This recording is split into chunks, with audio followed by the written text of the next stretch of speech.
Have you ever wondered what really happens when an object slides across a surface and keeps moving at a constant speed? It might look simple, but there's a lot of physics at play. In this video, we'll explore sliding friction and see how it behaves in 4 different situations. When an object is pulled horizontally on a flat surface, when it's pulled at an angle, when it slides down a ramp, and when it's pulled up a ramp. We'll break down the forces acting on the object in each case, look at free body diagrams, and see how friction balances motion when speed stays constant. Let's get started with sliding friction at a constant speed. Okay, let me show you what I plan to use for symbols. So when I write, I'm going to refer to this as frictional force.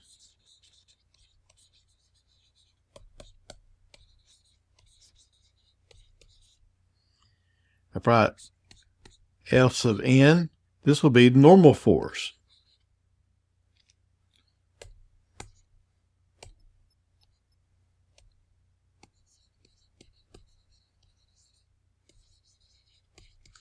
Now remember that the normal force is always perpendicular to the surface. The Greek letter mu, this is going to represent the coefficient of sliding friction.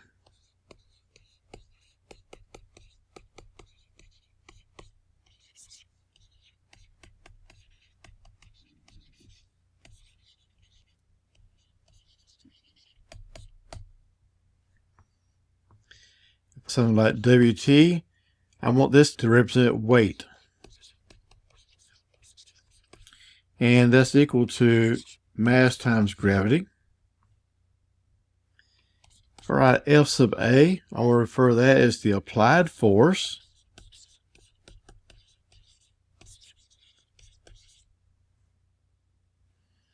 If I write F sub G, this will be the force due to gravity.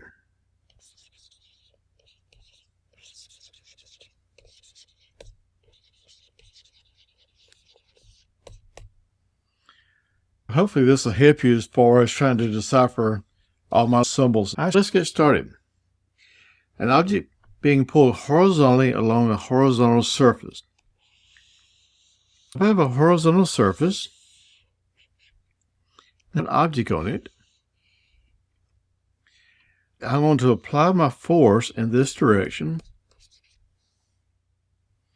In the opposite direction, we have the force due to friction. The weight of the object will be going downward.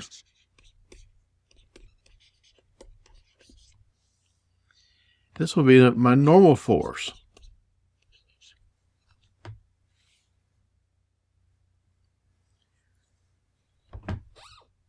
Let's talk about some formulas. If this is moving at a constant velocity, I know that my applied force is equal to my frictional force because they have to balance out. If the applied force was too large, it would accelerate. If the frictional force is too large, it will decelerate. The weight is pushing down onto the surface, and the surface is pushing upward on the object. So my normal force is equal to the weight.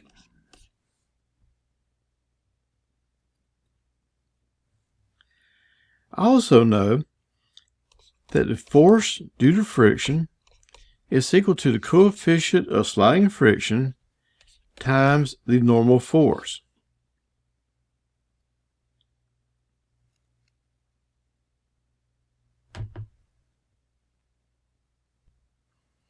I have a 52 Newton block. That's how much it weighs. And it's being pulled with a force of 36 newtons. Okay, let's find the coefficient of sliding friction. All right, so let's go ahead and label everything else. I know this is going to be 36 newtons. The weight is 52. It's going downward. And my normal force is also 52 newtons. I know that my force due to friction is equal to mu times the normal force. So my applied force is equal to my force of friction. So I can substitute then applied force is equal to mu times Fn. So my applied force is 36 newtons equals mu times my normal force, which is 52. So I know that my mu here is 0.69. It has no units.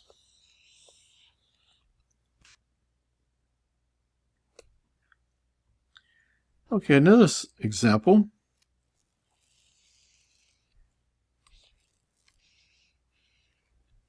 Okay, this time my block is 15 kilograms.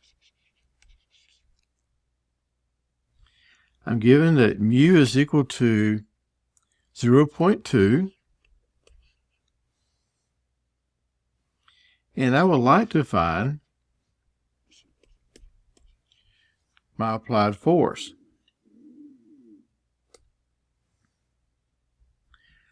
Okay, so I have 15 kilograms. That's my mass, which is equal to mass times gravity. So that's going to be 15 times 9.8.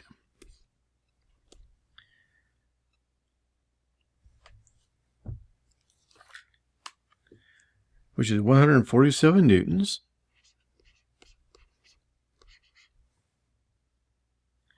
Remember that my force due to friction is equal to my applied force, and my normal force is going to equal 147 newtons.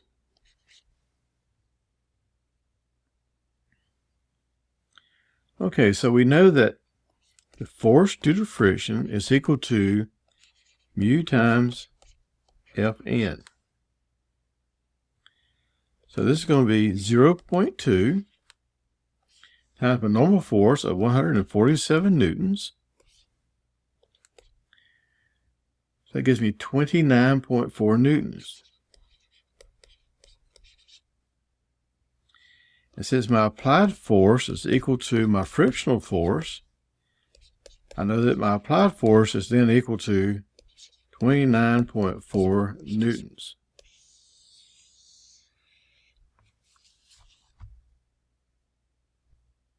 The second type of problem is the object being pulled at an angle along a horizontal surface.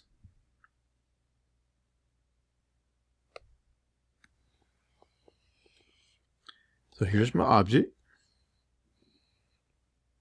It's being pulled at an angle.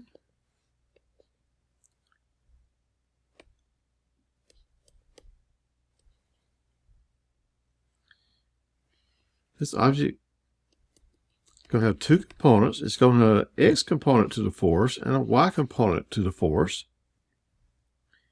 Friction will be going this way, opposite the direction of the movement. Weight will be going downward, which is equal to mass times gravity.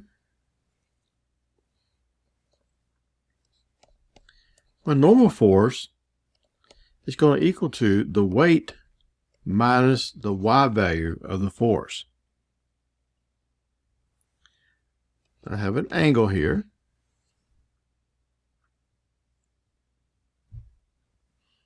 Okay, so let's say then that the force due to friction is equal to the X value of the force. I know that force due to friction is equal to mu times Fn. I know that X force is going to equal the applied force times the cosine of the angle.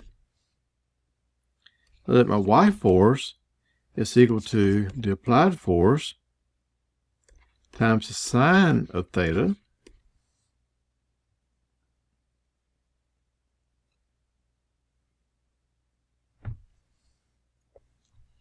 Okay, so in our first example problem, let's go ahead and draw this out.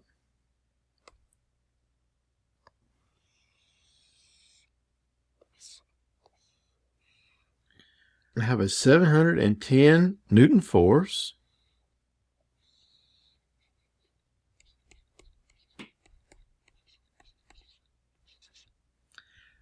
pulling at a 48-degree angle.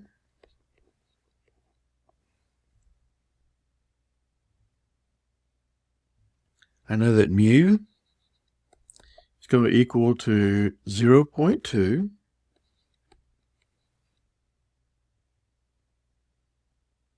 I'm looking for the mass of the block.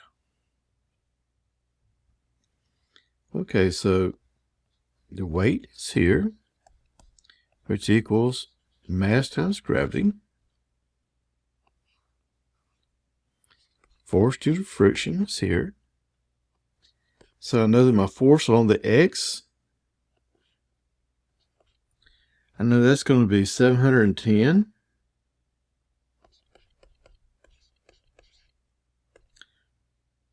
times the cosine of 40. So my x is equal to 475 newtons. My y is going to be 710 times the sine of 48.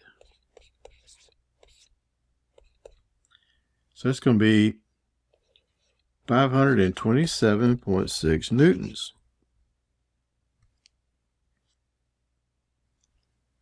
I know that my force due to friction is equal to my force along the x-axis. So the formula for force due to friction is mu times Fn. And x we just calculated was 475. My normal force here is equal to the weight minus the y value. So we'll use that in a second. So mu is 0.2 times F sub n equals 475. So F sub n is going to equal 2,375.4 because I'm dividing both sides by 0.2. I know that F sub n is equal to the weight minus y. So I'm going to transfer this 75.4 is equal to the weight minus y, and y we said was 527.6 newtons. That gives me a weight of 2903.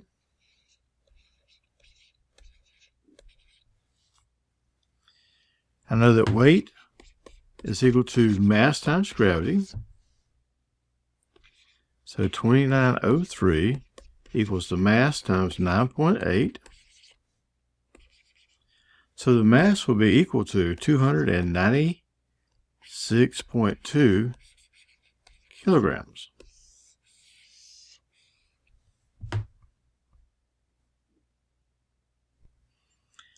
I have a mass of 250 kilograms.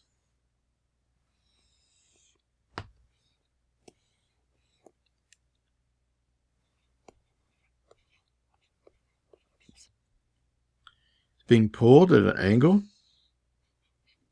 22 degrees.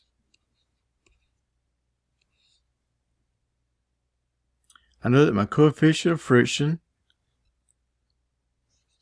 mu is equal to 0.25.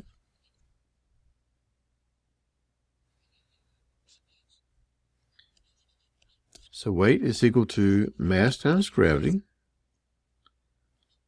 So that's 250 times 9.8. So that gives me a weight of 2450 newtons.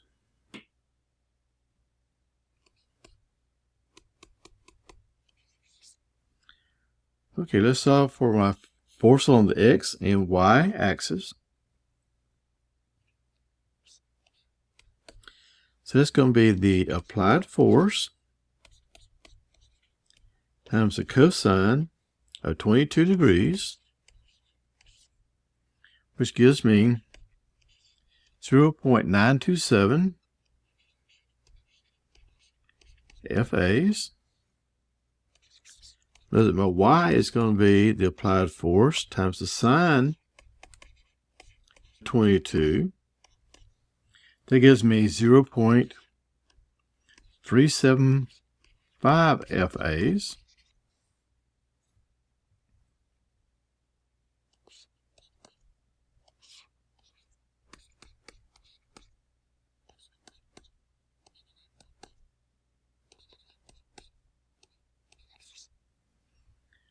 Okay, so I know that my force due to friction is equal to my X force. So it's going to be mu times Fn. It's going to be equal to 0.927 FAs. I know mu is 0.25 times my Fn. So my Fn will be the weight minus Y. So the weight is 2450 minus Y, which is 0.375 FAs. This is going to equal 0.927 FAs. I'm going to divide both sides by 0.25.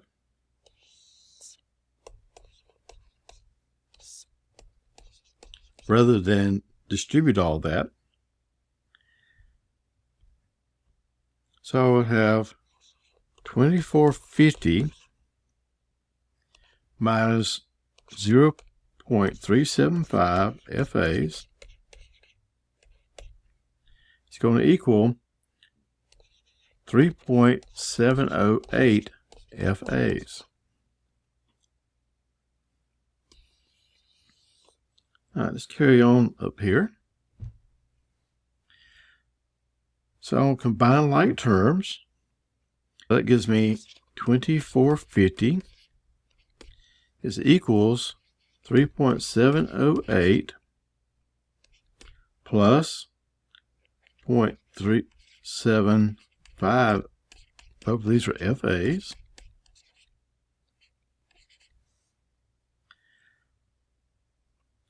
So we'll have 2450 equals 4.08 FAs. So divide by 4.08. So I get FA is equal to 600 newtons.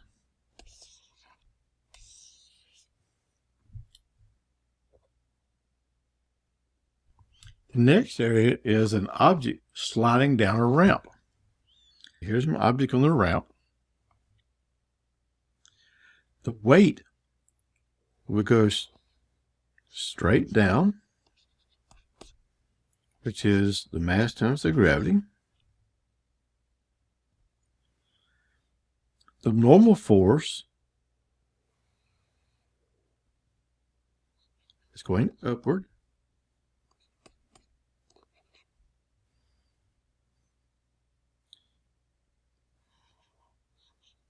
My force due to gravity is on this side. It's going to be a right triangle, a similar triangle. If this is theta, this will also be theta, since they're similar triangles.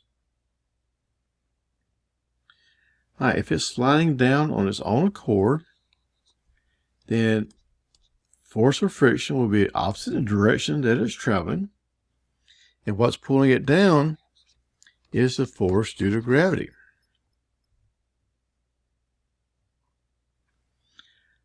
Force due to gravity is opposite of the angle. So that's going to be weight times the sine of theta. The normal force is going to be weight times the cosine of theta.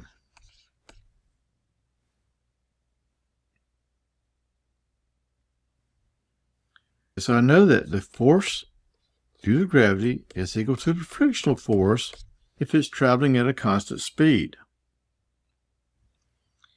I also know that force due to friction is going to equal to mu times Fn.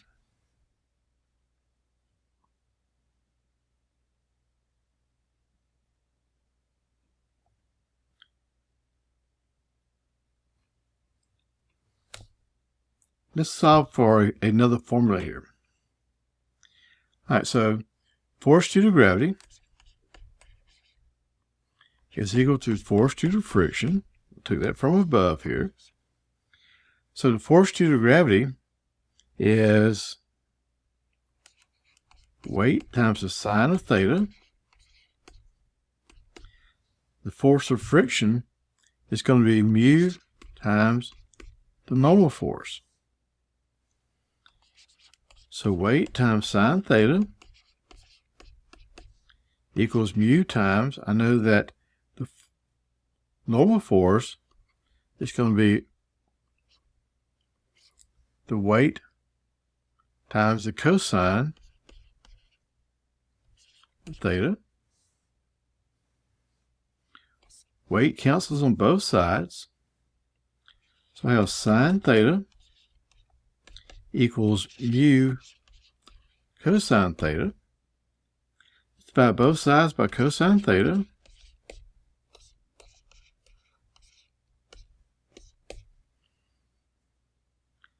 Take this up here.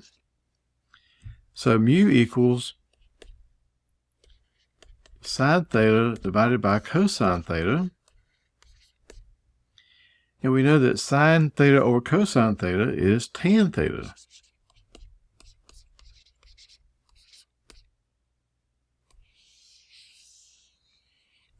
So this is a very useful formula for an object which is sliding down a ramp.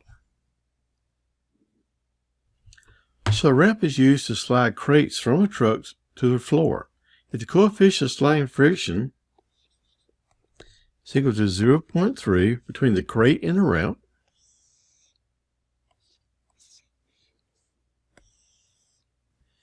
so here's the ground. So this would be the back of the truck up here.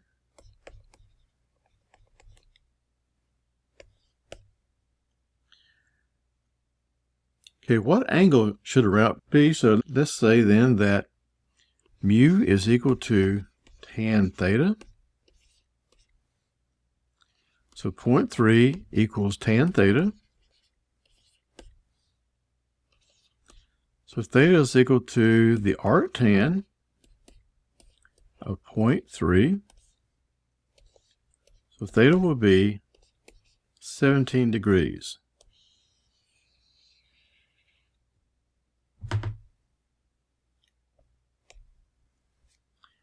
For going up a ramp, we have basically the same drawing as before.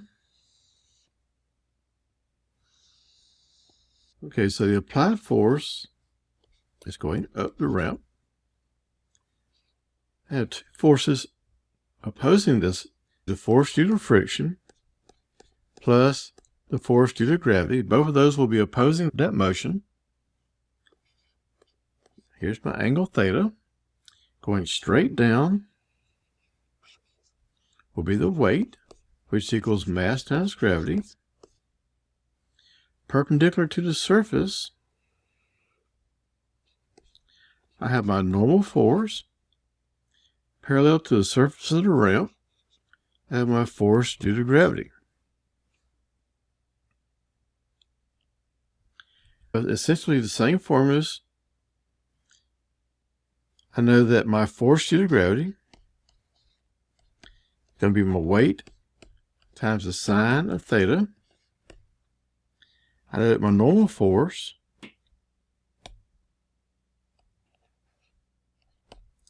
is going to equal the weight times the cosine of theta.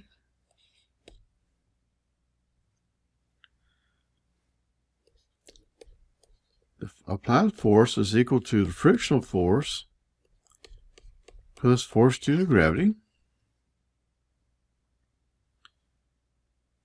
The frictional force, again, is equal to mu times Fn.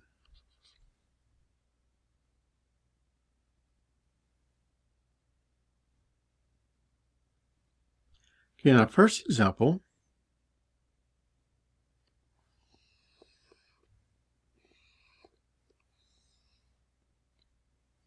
I have an 1800 Newton object.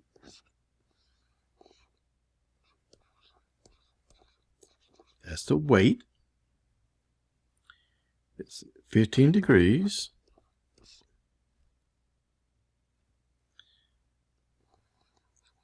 I'm pulling with a force of 990 newtons.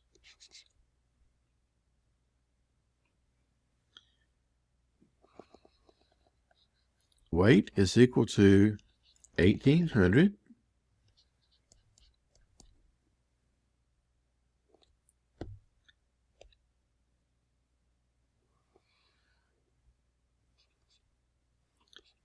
Normal force and force due to gravity. Right triangle. This is 15 degrees here. I'm looking for the value of mu. Okay, let's go ahead and knock out my force of gravity. So my force of gravity is going to equal 1800 times the sine of 15 degrees. So that's 465.9 newtons. Our normal force will be 1800 times the cosine of 15 degrees. So that's going to equal 1738.7 newtons. Note that my applied force is equal to my frictional force plus my force due to gravity. So this is 990 equals my frictional force, which is mu times Fn, plus my gravitational force, which is 465.9.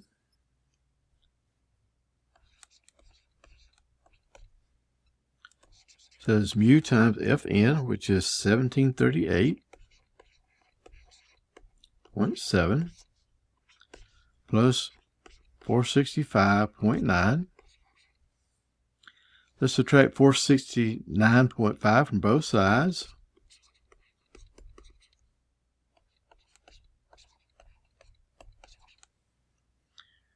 So I get 524.1 is equal to 1738.7 mu. Divide both sides by 1738.7. So I get mu is equal to 0.301.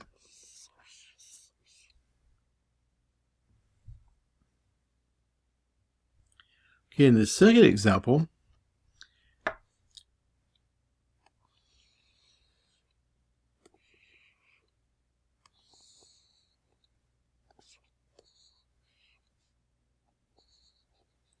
again, I have 990 newtons pulling the ramp, up the ramp. I have force due to gravity plus force due to friction.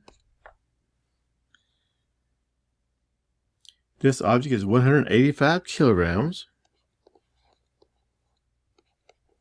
That's mass.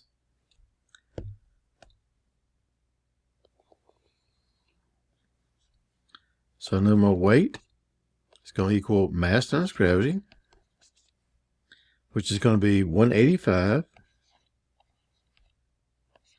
times 9.8.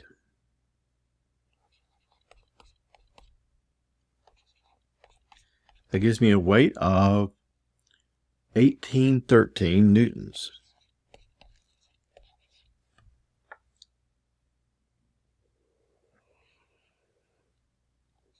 My force normal and my force due to gravity.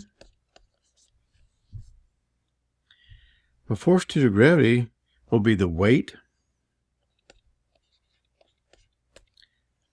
times the sine of the angle, and we do not know the angle.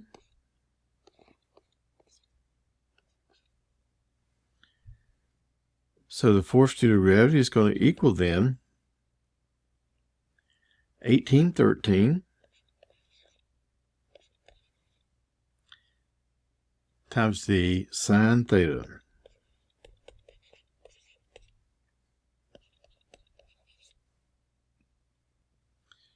Okay, my normal force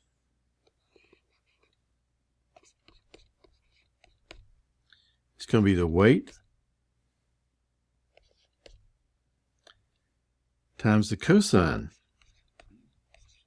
of theta. So my normal force then is going to be 1813 times the cosine of theta.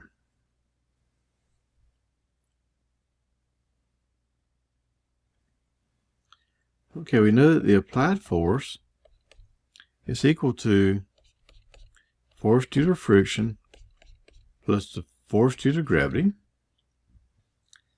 We can say at 990, the force due to friction will be mu times Fn, where mu is equal to 0.35.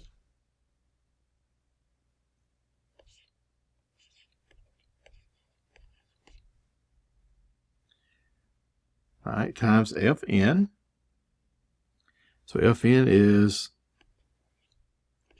100 cosine theta plus Fg, which is 1813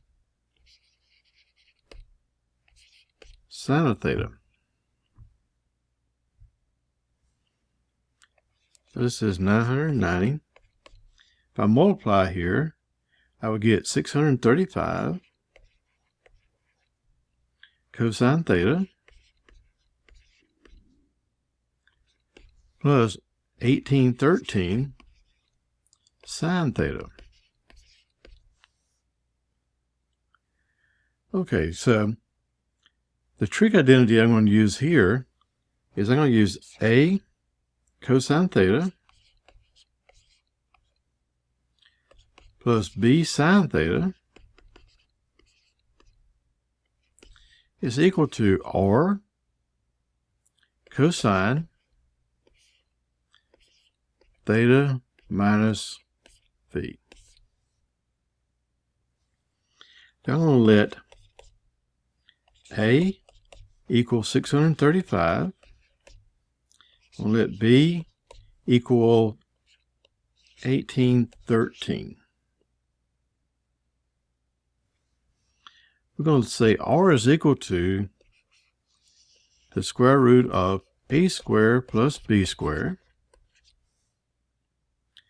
We're going to say that phi is equal to the arctan B over A.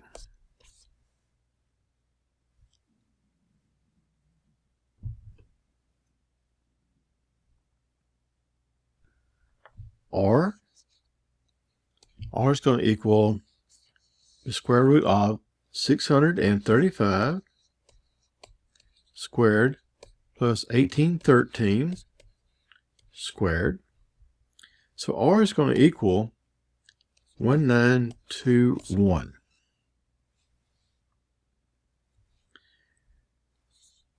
All right, phi is going to equal the arctan 1813 over 635. So I know that phi is going to equal 70.7 degrees.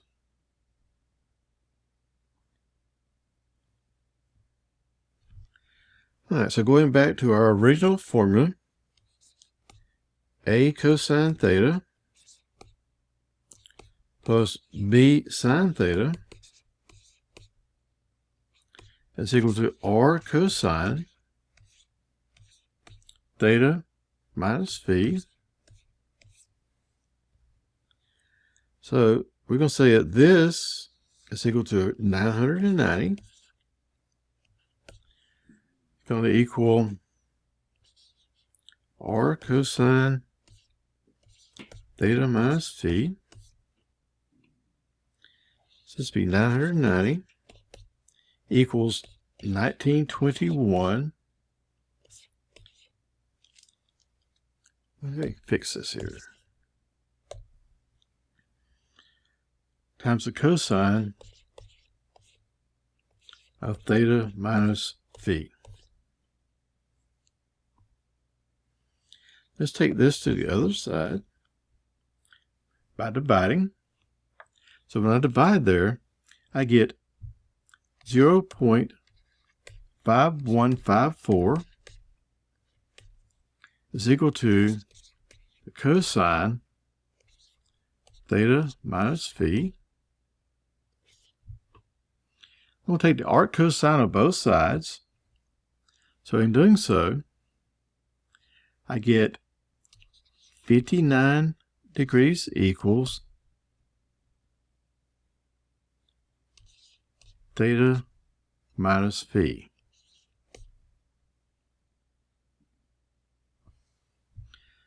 So I can say then that theta will equal 70.7 degrees plus or minus 59 degrees. So I can get theta 1 is equal to 11.7 degrees and theta 2 is equal to 129.7 degrees. Okay, our answer here will be theta 1. So my angle will be 11.7 degrees.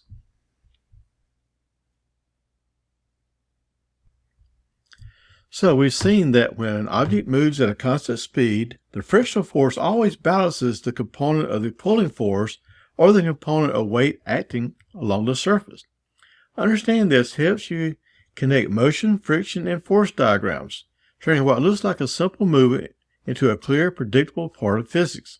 If this video helped, please make sure to like and subscribe, and check out my other videos. Thanks for watching, and I'll see you in the next one.